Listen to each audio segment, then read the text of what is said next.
नबी करीम सल्लल्लाहु अलैहि वसल्लम ने अपने दो सहाबी, हजरत पाक ने अपने दो सहाबी हजरत हुज़ैफा बिन यमान और हजरत रबी बिन आमिर रज़ी अल्लाह ताला अन्हु, इन दोनों को रवाना फरमाया कि जाओ ये मेरा खत फारस के बादशाह को पहुंचाओ। बड़ा सुनने वाला वाकया है। ये मेरा खत फारस के बादशाह को पहुंचाओ। ये दोनों गुलाम तशरीफ ले गए। बहुत बड़ी सल्तनत है फारस, दो ही हुकूमतें होती थी, रूम और फारस। दरबार ने कहा कि किसी बादशाह के सफीर को मुलाकात करना मेरी अखलाकी जिम्मेदारी है, लेकिन जिन मेले कुचेले कपड़ों में तुम आए हुए हो, इन कपड़ों में बादशाह से मुलाकात करना हमारे बादशाह की तौहीन है। और कपड़े पहन कर आओ, फिर हम मुलाकात करवा देते हैं।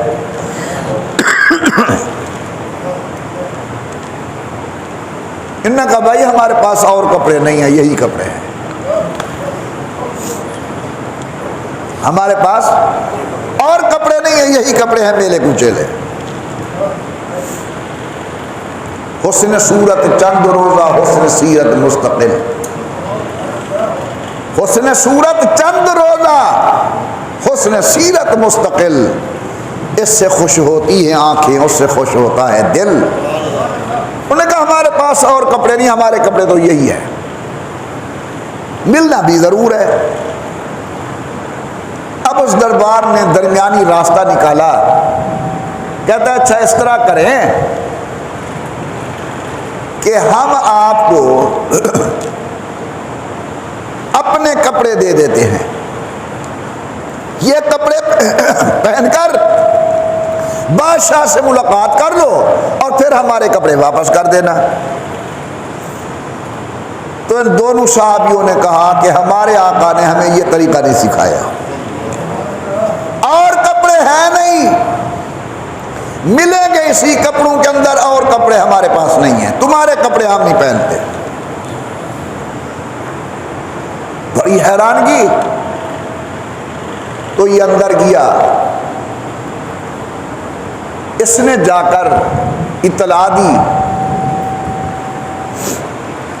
बादशाह ने कहा इन कपड़ों में तो हम नहीं मिलते। उसने कहा भाई वापस चले जाओ,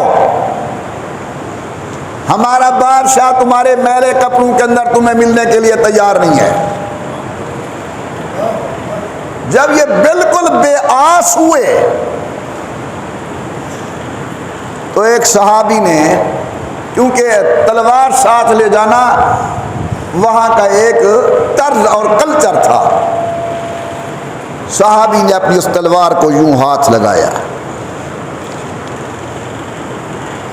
दरबान बड़ा सियाना था, उसने कहा अच्छा हमारे मुल्क में आकर हमें तड़ी लगा रहा है, ये तलवार पे हाथ फेर कर तू हमारे मुल्क में आकर हमें तड़ी लगा रहा है, जरा तलवार दिखा तो सही। साहब रसूल ने तलवार दी। जब उसने नियाम हटाई तो दो जगहों से गांठी हुई थी,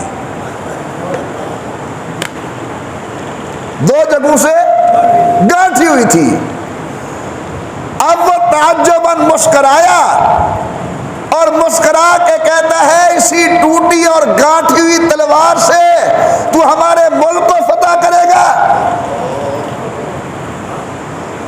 सहाबी रसूल जोश में आए और फरमाया दरबान तूने हमारी तलवार देखी है, तलवार चलाने वाला हाथ नहीं देखा।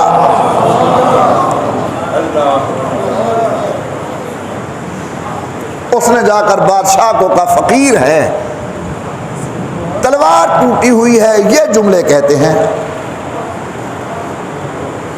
उसने कहा इसके पास अपने हुकूमत की मजबूत से मजबूत ढाल ले जाओ और जाकर कहो कि तू जरा अपनी तलवार चला, अपना हाथ दिखा। वो अपने मुल्क की मजबूत ढाल ले आए। हज़रत रबी बिन आमिर रज़ी अल्लाह अन्हु ने हाथ में तलवार ली, अल्लाह अकबर कह के वार किया, तलवार दो टुकड़े हो गई, ढाल दो टुकड़े हो गई। अब ये सारी बात पहुंच रही है, बादशाह फकीर है, मेले कपड़े हैं, गांठी हुई तलवार है, उन्होंने टूटी ही तलवार से हमारे मुल्क की आला से आला जो ढाल की दो टुकड़े कर दिया। वहां क्यों नहीं कुछ सड्डो अंदर बुलाओ, मुलाकात करते हैं। पहुंच गए अंदर, बादशाह ने अपने उम्माल गवर्नर सरदारों को बुलाया, क्या तुम्हें ऐसे फकीर दिखाएं जो हैं फटे पुराने कपड़े? वो किसी अल्लाह वाले ने कहा है ना, क्या आई ने जवा मर्दा गोइयो बेबाकी।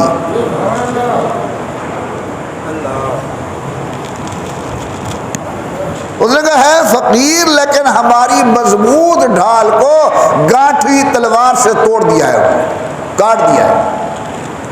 सामने खाना लगाया, मकसद ये था बादशाह का कि मैं जरा इनको देखूं कि इनकी बूदो बाश क्या है, तर्ज जिंदगी क्या है, खाने का अंदाज क्या है। निहायत तवज्जो की दरख्वास्त है, बात खत्म करने वाला हूं।